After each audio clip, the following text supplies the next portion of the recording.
La France prend l'argent des Africains pour endetter les Africains. La France utilise les capitaux des Africains pour endetter les Africains. Comment ils font? Comment on le fait? Prenons un exemple. Imaginons un seul instant, on vous prête, vous, 12 000 milliards d'euros de France, enfin, on vous confie ça.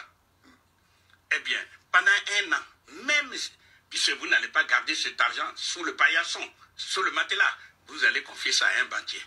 Le banquier vous dit, je vous rémunère pour 1% seulement.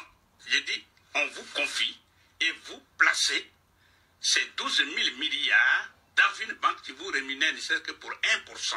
1% des 12 000 milliards, c'est 120 milliards d'intérêts seulement.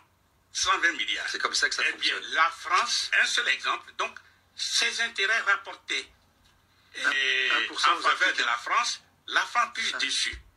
Elle va aller prêter cet argent aux Africains, tambour battant, en mutant tous les journalistes, on s'en va aider les Africains. C'est-à-dire qu'on va prêter l'argent des Africains aux Africains. Mais d'abord, c'est de l'argent qui est placé sur les marchés internationaux, avec donc la France a des revenus de cet argent-là, ensuite prêter aux Africains.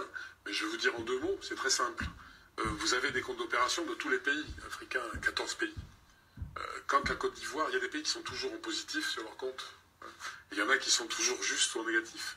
Alors, on prend sur l'argent de ceux qui sont positifs et qu'on détient pour prêter à ceux qui sont négatifs. Donc on prête l'argent des Africains aux Africains. C'est ça l'aide au développement. Il faut le savoir, parce que les Français ont le sentiment d'être pillés par les Africains et qu'on aide les Africains et qu'ils ne se débrouillent pas. On leur prête leur propre argent. Que ça soit clair, c'est la vérité.